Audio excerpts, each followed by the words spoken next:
Good morning, church. Welcome back to our Bible reading plan devotional.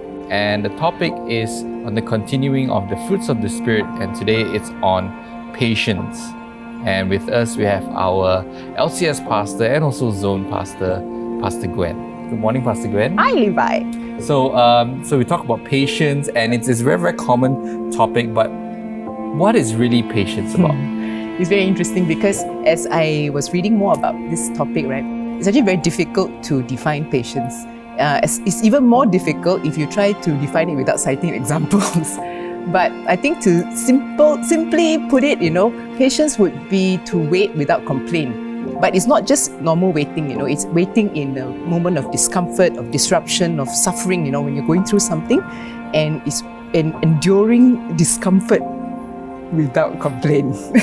Yeah. Wow, enduring discomfort without complaining. Yeah. That's not easy. No. So what does it take then to be patient? I think it has a few virtues that are actually involved in being patient. I think there are three specifically I would like to talk about, which is self-control, humility, and generosity.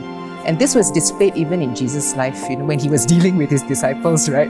And these disciples are like a huge bunch of people who are thick-headed, they are like, selfish, they are unfaithful, they are disbelieving, in so many times. But he displayed this to them, patience to them in the highest degree. He was so self-controlled in that, he's omniscient, yeah? He knows everything. So every silly remark, every joke, every statement that they would make, he actually knows it was at his disposal. And yet he exercised that self-control to not condemn them or yell at them and scream at them all the time. That's really self-control. And then he also displayed humility with them. When, knowing how they are, he humbled himself to their level, not judging them, not just yelling at them all the time, right? And with all their insecurities and their issues, right? He just kept on believing in them, having that kind of humility and mercy upon them. And of course, the other part is generosity. No matter how many times they were, messed up, he was so generous and he was so committed to them every step of the way, right till the end. Yeah, so I think these three components are involved in being a patient person. Yeah, I think Jesus is truly the best example. Champion, like when we read the Bible, it's so easy. Like, why Jesus? You didn't respond and scold them. Yeah. And so we're talking about patience. Are there different types of patience? I would categorize it in two categories, right? Which is patience, which is human directed, and God directed. Okay, so we need patience with human beings, like when we get stuck in traffic or when people cut into your lane, I still need a lot of patience with that. Every day I have to repent before the Lord, So really there's a lot of patience. Maybe perhaps some parents could be going through a season where they have to be patient with their child. Rebellious season where they talk back, and you're saying how long more, before, this period, this phase ends, So patience that's directed, human directed. And then there's of course patience that's God directed, which is, I don't know it's quite hard because we are waiting for God's promises and God's trusting Him for a miracle, trusting Him to bring about, to pass, whatever that He has said to you and your family.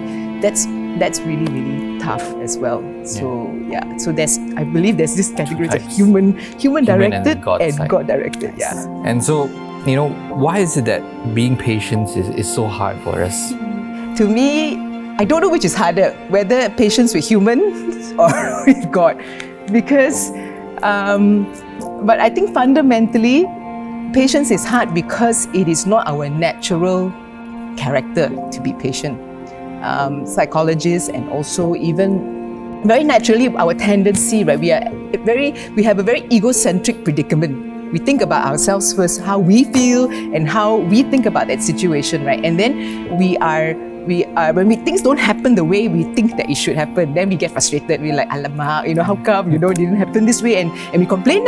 We complain about people, we complain about God, we complain, why, if He's so good, then why He does. So we complain. I mean, even in the Bible, right, the psalmist complains a lot, laments. Right? Laments and like, oh God, why are we waiting, so long? When are you going to deliver us? So I think it's just a very natural response to react. Yeah, but this is really opposite. That's why it's so difficult to actually be patient. Yeah, that is because it goes against our very natural human behavior. Yeah. And so then, if someone were to develop patience, where do they begin? I believe there is nothing nothing trains us better than experience. The pain that we go through, the suffering that we go through, the misfortunes, all the things that we go through every day, our daily lives. I think those things are the things that really train us up and to develop patience in our lives. So maybe that's why James chapter 1 tells us this, to consider it pure joy, my brothers, when we go through trials of any kind, of all kinds, so that that we can develop our faith, and faith must complete its work, so that we have perseverance, and perseverance so that we can be complete and lack in nothing. So everything that we go through, whether it's that boss with that co-worker, it's that child, it's a mosquito bite or traffic jam, everything that we go through, I believe is God's gift to us to help us develop this portion, this virtue and this character of the fruit of the Spirit in our lives, called patience. I'm not all there yet. I know I am still trying to learn as well this area of patience, of enduring discomfort without complaint. But I believe that this virtue is so much needed in this season of our lives, especially of all that is going through. Families are stuck at home together, and work is different from it's really disruptions upon disruptions. And we really need to develop this thing called patience in our lives. Amen. Thank you for sharing on patience. And it's so true, none of us are perfect, and we truly need the patience even in our daily lives, like Pastor Gwen said, from mosquito to traffic jams, whatever it is look at it as God's gift for us to develop patience further. So we hope you enjoyed it, and continue to watch and to develop even your devotional life with our Bible reading plan, and we'll see you next week.